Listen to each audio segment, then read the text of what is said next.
Paz do Senhor a todos, né? Graça e a paz maravilhosa do nosso Senhor estejam com todos. Muito obrigado, pastor Uídes, por esse espaço. Eu entendo que o momento da pregação é do pastor da igreja, né? Por excelência. E quando ele me passa essa oportunidade, eu fico sempre encabulado com a grande responsabilidade que eu tenho aqui. Mas ao mesmo tempo muito feliz que quem lidera o campo de Campinas não é o pastor Uídes, né? Quem lidera é a Bíblia, quem lidera é a palavra de Deus. E nós somos incentivados pelo Senhor, pastor Uídes, a sempre ler a palavra, conhecê-la, aprofundar no estudo da Bíblia. E isso me deixa muito feliz em fazer parte dessa igreja. Tiago, capítulo 5, abram suas Bíblias comigo. Podem ficar sentados todos. Vamos meditar em 3 ou 4 versículos, se o tempo permitir. Tiago, capítulo 5, logo após Hebreus, está lá a carta de Tiago.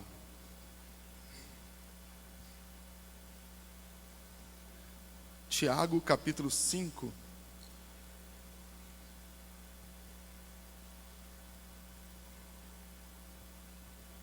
Todos encontraram? Tiago, capítulo 5, e o verso 7. Portanto, irmãos, sejam pacientes até a vinda do Senhor.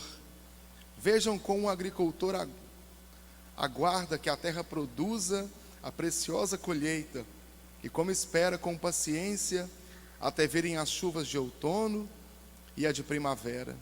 Sejam também pacientes e fortaleçam o seu coração, pois a vinda do Senhor está próxima. Verso 13. Entre vocês, há alguém que está sofrendo, que ele ore. Há alguém que se sente feliz, que cante louvores. Está entre vocês alguém doente? Mande chamar os presbíteros da igreja, para que estes orem sobre ele e unjam com óleo o nome do Senhor. E a oração da fé curará o doente, e o Senhor o levantará. Se houver cometido pecados, lhe será perdoado.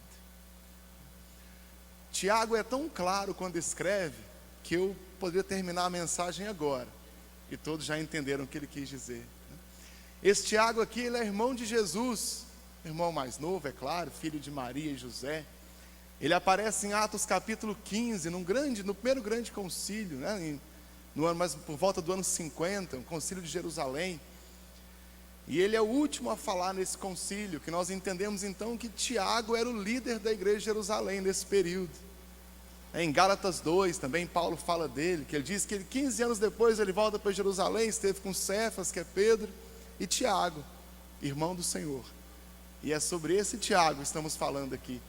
Quando Tiago escreve essa epístola, quando escreve essa carta, Tiago tinha a intenção de fortalecer os irmãos da igreja, que começavam a passar por provações, por tribulações. As perseguições da igreja começaram aqui. Ainda é muito cedo a perseguição do Império Romano, mas já era perseguição dos judeus, que tentava impedir o avanço do cristianismo. Os irmãos talvez não possam imaginar, mas o cristianismo começou como uma seita vinda do judaísmo, como um pequeno movimento dentro do judaísmo, e eles foram tratados assim, até que um dia no século V, o cristianismo já era metade do Império Romano, e aí não teve outra forma senão cessar as perseguições e declarar o cristianismo como religião. Isso em 425, em 445, o cristianismo é a religião oficial do Império Romano. Mas aqui é o começo da história ainda, e começavam essas perseguições. E aí Tiago tem a intenção de animar os irmãos, de fortalecê-los na fé. E aí Tiago no capítulo 1, já ele diz uma frase que eu entendo, mas eu confesso para os irmãos, que eu ainda não cheguei lá. Tiago fala que aquele que passa por tribulação tem que ficar feliz. Eu confesso para os irmãos, quando eu estou com tribulação eu não fico feliz. Mas Tiago fala que quando eu passar por tribulação eu tenho que ficar feliz, porque a provação aperfeiçoa a minha fé. Eu tenho que concordar com Tiago, que é na hora da tribulação que eu mostro para Deus qual que é a minha fé. Eu mostro de que eu sou feito, no momento de tribulação, no momento de dificuldade. E aí Tiago tem a intenção de fortalecer a nossa fé, de nos dar ânimo, para suportar a tribulação. E aí Tiago fala de diversos outros assuntos, né? Fala do nosso juízo de valores, muitas vezes está errado na igreja. Tiago fala que o cristianismo não é ouvir sermões, não é cantar louvores, mas fala que a verdadeira religião, Tiago 1:27, é cuidar dos órfãos e das viúvas em suas necessidades e não deixar se contaminar com o mundo. Tiago não está criticando a igreja, mas está dizendo que o meu cristianismo eu vivo lá na rua, eu vivo lá fora. E ele fala de uma série de assuntos, todos muito importantes. Sugiro que os irmãos até o fim da semana, já que ninguém vê novela mesmo, lê o livro de Tiago, um capítulo por dia. Sua vida será outra após ter lido todo o livro de Tiago essa semana. E aqui, no capítulo 5, para finalizar a carta, ele lembra os irmãos, no versículo 7, nós acabamos de ler: portanto, irmãos, sejam pacientes até a vinda do Senhor. Tiago quer fortalecer a igreja, ele vai dizer: vamos resistir à provação com fé, Deus está conosco nela, Deus vai nos fazer passar por essa tribulação e vamos vencer. Mas no fim da carta ele diz assim: mas vamos permanecer pacientes até a vinda do Senhor. Tiago talvez queira nos dizer o seguinte: o objetivo de vir à igreja não é fazer uma oração e a tribulação passar, não é eu vir doente, ter um encontro com Deus, ser curado, não é só isso, mas é permanecer firme na fé, para naquele dia encontrar com o Senhor nas nuvens, não é? Continuar firme, porque Ele vem. E talvez um tema muito esquecido em outras igrejas, mas aqui em Campinas sempre falamos sobre isso, que em breve Cristo vai voltar, e tudo isso aqui vai ficar no passado, temos um futuro com Ele. E aí Tiago lembra e diz: vamos ficar firmes e pacientes até a vinda do Senhor. Ou seja, Tiago está dizendo o seguinte: a tribulação vai passar, vamos permanecer firme, mas se ela não passar, em breve Cristo vem. E mesmo assim vale a pena andar com Cristo, porque mesmo se a tribulação não passar, nós vamos morar no céu com Jesus. E aí ele nos dá um exemplo, faz uma metáfora. Do mesmo jeito que o semeador planta a semente, e quem é agricultor sabe, né? Tem a data certa de plantar, porque depois vem a chuva, e se plantar na hora errada, não vai colher esse ano. E aí ele diz, ele planta a semente, espera a chuva, e espera a hora certa de colher.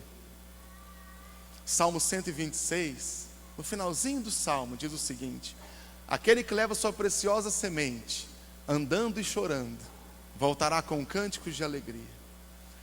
Aí eu me lembro de quantas vezes, acho que aconteceu comigo, aconteceu com os irmãos também. Você veio à igreja, porque não tinha mais para onde ir, né? Você veio para cá, estava com tanto problema, que não dava conta de orar, e aí você chorou. O seu joelho é a testemunha. E aí o Salmo 126 me diz: aquele que leva sua preciosa semente, andando e chorando, voltará com cânticos de alegria. Quantas vezes você plantou a sua semente aqui com choro, com sofrimento? E aí o salmista nos lembra de que esse choro não foi em vão, de que essa lágrima derramada não vai ficar em vão. Deus vai te fazer alegre na hora certa. E aí Tiago diz que do mesmo jeito que o lavrador espera a hora certa de colher a semente, vamos esperar também alegremente no Senhor, que na hora certa da colheita nós vamos colher também, em nome de Jesus, né? Nenhuma oração levada a Deus fica de graça, é em vão. Nenhum louvor que você entrega para Deus vai ficar por isso mesmo. Deus vai te restituir em tudo. Versículo 8: sejam também pacientes e fortaleçam o seu coração, pois a vinda do Senhor está próxima. Engraçado que Tiago não tenta trazer aqui uma mensagem de autoajuda, né? Tiago não fala algo assim: irmão, olha para o seu valor, veja o quanto você é bonito, inteligente, responsável, se fortaleça nisso. Mas Tiago diz que eu devo fortalecer a minha fé, confiando na vinda do Senhor. Temos que confiar a nossa fé naquele que disse que vem, e Ele vem. Um conceito muito falado no seminário, que é a inerrância e a infalibilidade das Escrituras. Tem que fazer um curso para falar essa palavra, não assusta não, irmãos. É inerrância e infalibilidade, ou seja, a palavra de Deus não erra. A palavra de Deus não falha, e eu creio plenamente nisso, de que tudo o que está escrito vai acontecer, né? A infalibilidade das Escrituras, e Tiago é um dos que nos lembra disso.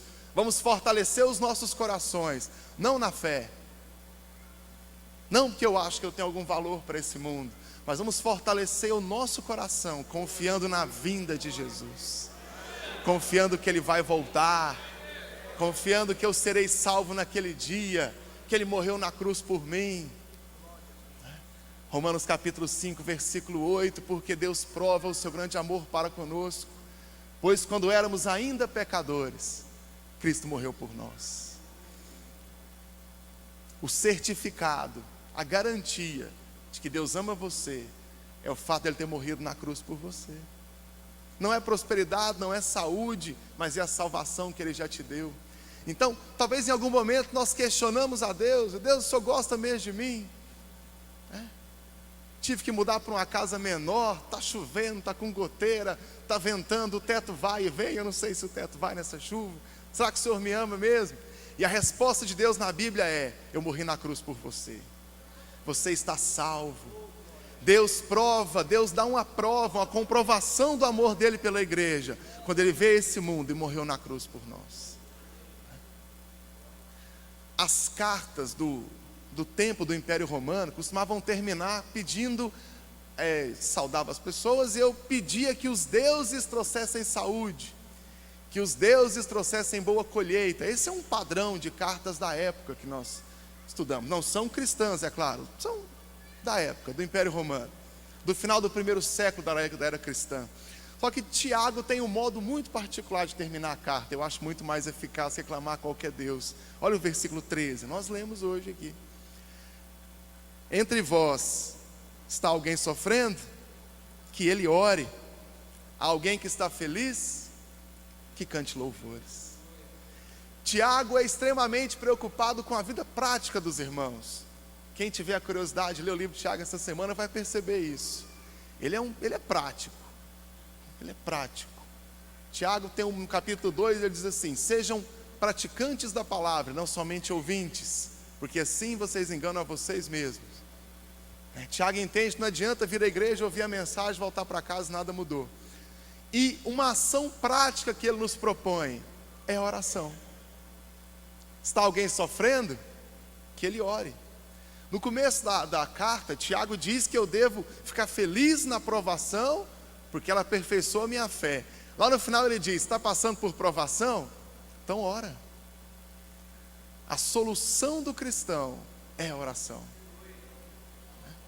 E Tiago diz isso num contexto de perseguição. Tiago não diz assim: vamos juntar a igreja, fazer uma milícia e dominar o Império Romano. Ele diz: vamos orar.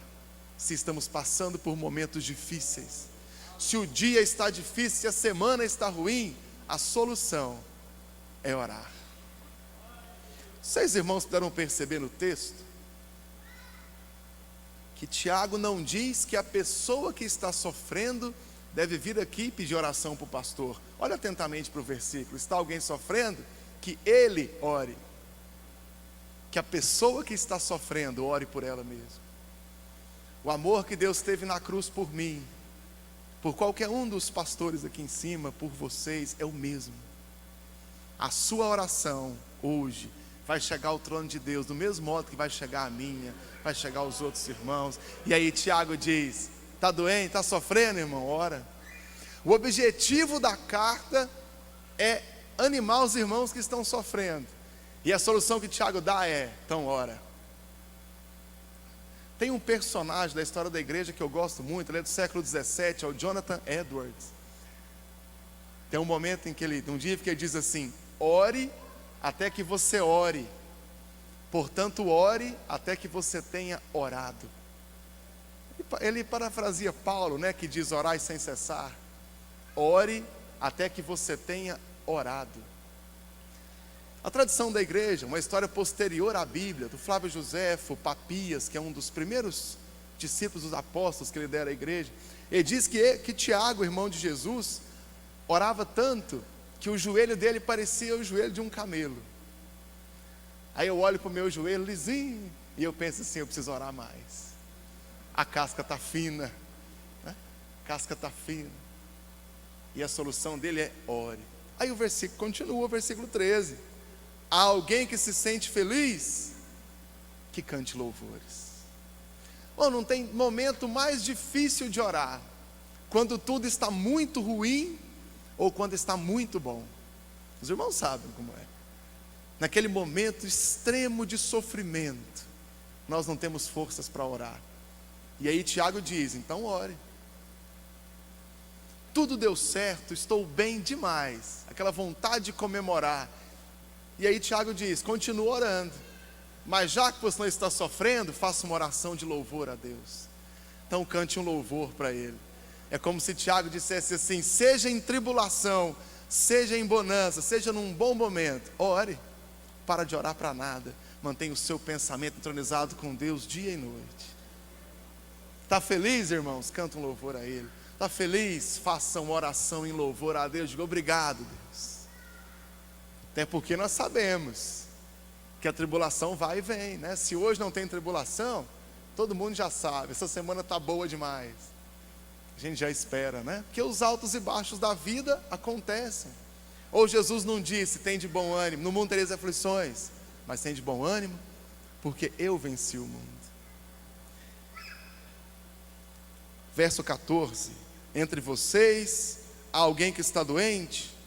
Mande chamar os presbíteros da igreja, para que estes orem sobre ele, e unjam com óleo, em nome do Senhor. Para ficar bem claro aqui, pode chamar os presbíteros, acho que o presbítero que nós temos hoje tem uma posição diferente do presbítero aqui no Novo Testamento, que na igreja primitiva eu tinha diácono, presbítero e bispo. Tinha essas três funções, né? O diácono tinha uma função prática na igreja, o presbítero é aquele que ensinava, que pregava.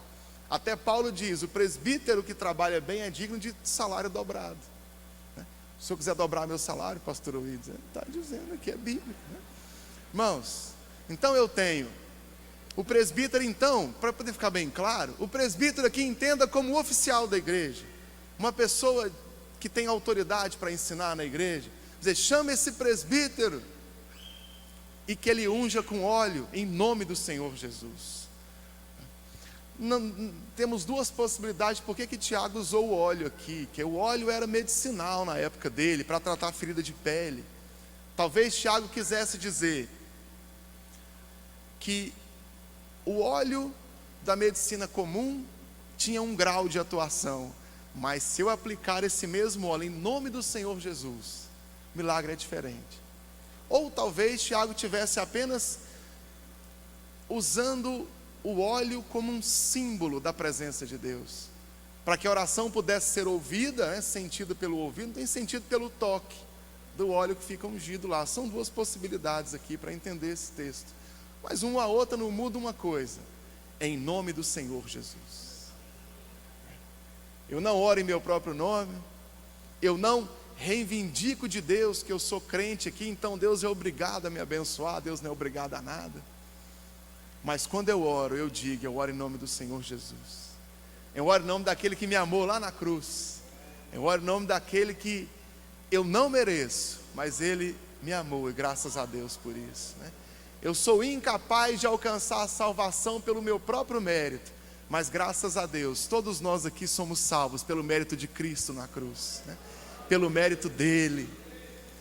E aí Tiago diz assim, no versículo anterior ele diz, tem alguém sofrendo? Que ele ore. Se tem alguém doente, chame o presbítero que vá lá orar por ele. Tiago quer dizer de uma pessoa que não dá conta de orar por si mesma. Então, se essa pessoa não consegue orar por ela mesma, então esse presbítero vai orar, esse oficial da igreja vai orar. E aí alguém pode pensar assim, mas eu vou orar com óleo, vou orar com o presbítero, então o óleo tem poder para curar? E tem igreja até que vende o óleo, né? O milagreiro. Então o presbítero, quando o presbítero ora, Deus ouve mais do que quando a pessoa que não é presbítero ora. Alguém pode pensar isso lendo só esse versículo. Tiago já começa que ele diz, em nome do Senhor Jesus. Mas para deixar claro que nem o óleo, nem o presbítero tem poder, vamos ler o próximo versículo. Verso 15. A oração feita com fé curará o doente. O Senhor o levantará. Se houver cometido pecado, ele será perdoado. A oração que faz a diferença, a oração que é capaz de transformar as nossas vidas, é a oração feita com fé no Senhor Jesus. Essa oração é que vai levantar o doente. É essa oração que vai fazer o momento de tribulação passar. É essa oração que fortalecerá os nossos corações. É a oração que nós fazemos com fé em nome do Senhor Jesus. Tiago, para tirar qualquer dúvida de que o óleo tem poder para curar, de que o pastor tem poder para curar, aí ele diz: vocês vão ungir com óleo, a irmã oficial da igreja vai orar, mas quem vai levantar é o Senhor nosso Deus. É a oração levada a Deus com fé. Essa vai chamar a atenção de Deus, e é por essa oração que Deus vai nos ouvir e vai restaurar em nome de Jesus. Tiago não dá opção para a gente. Tiago não dá opção. Se eu estou sofrendo tribulação, eu devo orar. Se eu estou feliz, eu preciso orar. Se eu estou doente, eu preciso orar também. Tiago não dá espaço. A nossa vida deve ser de constante oração. A vida do homem e da mulher de Deus tem que ser de orar o tempo todo, de orar sem cessar, de orar confiando em Deus, de que Ele vai nos abençoar, orar confiando de que é Ele quem nos dá todas as coisas. Os irmãos creem na palavra de Deus? Os irmãos creem em Tiago? É bom ouvir louvores, é bom ouvir um bom sermão, né? Mas é melhor ainda quando eu aprendo que o meu caminho para alcançar o coração de Deus é a oração, de que a arma que Deus me deu é a oração. Mateus 28, Jesus diz: é-me dado todo o poder no céu e na terra. Eu fico pensando, Jesus era o próprio Deus, estava na terra com toda a autoridade nas mãos, e Jesus orava. Bom, se Jesus orava, o que sobra para você e para mim? Se não orar ainda mais, se não orar o tempo todo, e colocar o nosso coração na presença de Deus, através da oração. Mas vamos praticar isso então, vamos de pé, orar. Eu não sei orar, sabe? Peça a Deus que te ensine a alcançar o coração dele. Peça a Deus que te ensine como é que você deve orar. Paulo diz em Romanos que nós não sabemos orar, mas o Espírito Santo intercede por nós, com gemidos inexprimíveis, com uma oração que não pode ser expressa por palavras. O Espírito Santo sabe, e Ele vai orar por você. Senhor, muito obrigado porque o Senhor está conosco todos os dias. Muito obrigado porque o Senhor estende as mãos sobre nós e nos protege deste mundo. E seja em momento de tribulação, de angústia, de doença, ou em momento de alegria, o Senhor nos dá forças e nos ensina a orar e dedicar a nossa vida ao Senhor e nos colocar na sua presença, submissos à sua vontade. Oh Deus, nos ajude a caminhar na presença do Senhor, a nunca se desviar, a não abandonar a fé que o Senhor nos deu, a nos dar força para orar todos os dias e colocar o nosso coração na sua presença. Deus, nos ensina. Aleluia. Continue orando pelas pessoas. Foi dito aqui que o lavrador semeia, aguarda a chuva, aguarda a colheita, né? E nós queremos lançar a rede aí para colher almas para Jesus. Deus falou muito nesta noite através dos cânticos, das palavras, da mensagem. E eu quero convidar aqui à frente você que ainda não teve um encontro com Deus, ainda não abriu o coração para Jesus, não é um crente evangélico e agora quer aceitar Jesus, ser perdoado os seus pecados, nascer de novo, ter uma experiência de salvação com Deus. A sua vida vai mudar, aleluia. Não é que vai melhorar, vai ser transformada pelo poder do Evangelho. Onde está um senhor, uma senhora que está visitando, um moço, uma moça, um adolescente, alguém para Jesus? Saia do seu banco e vem aqui. Nós vamos orar mais ainda agora em seu favor, para Deus perdoar os seus pecados, escrever o seu nome no livro da vida. Aleluia. Esse Jesus é poderoso para curar os enfermos, para libertar os oprimidos, para transformar as pessoas. Aqui tem uma vida para Jesus. Onde está a segunda pessoa que vai entregar o seu coração, entregar a sua vida a Cristo hoje, nessa noite de bênção? Onde tem mais alguém? Eu estou aguardando que as pessoas cheguem aqui à frente para nós orarmos a Deus. O milagre vai acontecer na sua vida, mas você precisa vir. Aleluia. Deus te abençoe. Mais um jovem está chegando. Mais alguém pode sair do seu lugar. Irmão, olha ao seu lado, vê se tem uma pessoa visitando, um amigo, alguém que ainda não entregou a sua vida para Jesus. Convide ele para vir à frente. Deus te abençoe. Mais um jovem está chegando. Mais alguém pode vir. Hoje é noite de salvação. Se hoje ouvirdes a voz do Espírito Santo, não endureça o teu coração. O dia da salvação é hoje, é agora, é o dia que se chama hoje. Não pode deixar para amanhã. Mais alguém, eu já vou orar. Mas quem sabe tem uma pessoa a mais ainda que vai entregar a sua vida a Jesus. Temos aqui mais um jovem. Deus te abençoe.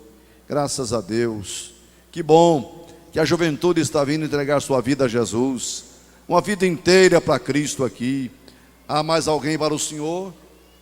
Uma moça, mais um moço, uma senhora. Senhor, é noite de perdão, de mudança de vida. É uma nova jornada que você vai iniciar hoje, bem diferente, numa caminhada com Deus. Uma coisa é a vida do homem e da mulher, do moço, da moça, antes de Cristo. Outra realidade é depois de Cristo. Venha experimentar o amor de Deus. Venha desfrutar do amor de Deus por você. Venha ser liberto deste mundo enganador, da opressão maligna, do pecado, das drogas, de todo vício e todo mal. Só Jesus pode te libertar. Aleluia. Glória a Deus. Toda a igreja, irmãos, estenda as mãos aqui para a frente. Os pastores estão aí. Ministra a palavra de libertação na vida deles em nome do Senhor. Aleluia. Nosso Deus e nosso Pai, obrigado por tua palavra semeada nesta noite. Obrigado por essas vidas que estão à frente desse púlpito aqui diante do teu altar, rendendo a ti, Jesus, reconhecendo o teu senhorio, a tua glória, o teu poder. Elas estão aceitando a salvação que o Senhor trouxe para nós. Limpa esses corações, transforma essas vidas, que o precioso sangue do Senhor vertido na cruz do Calvário possa purificá-las agora. Traga o perdão, vida nova, enchimento do Espírito Santo, ó Deus, que os seus nomes sejam registrados no livro que o Senhor tem da eternidade. Dá força a elas para te seguir de hoje em diante, não voltando para trás, nem olhando para a direita nem para a esquerda, mas olhando a ti, Senhor. Toma conta dessas vidas agora, em nome de Jesus. E aqueles que não vieram, que o Senhor lhe dê uma outra oportunidade, não é? Aleluia. Glória a Deus. Por favor, encaminhe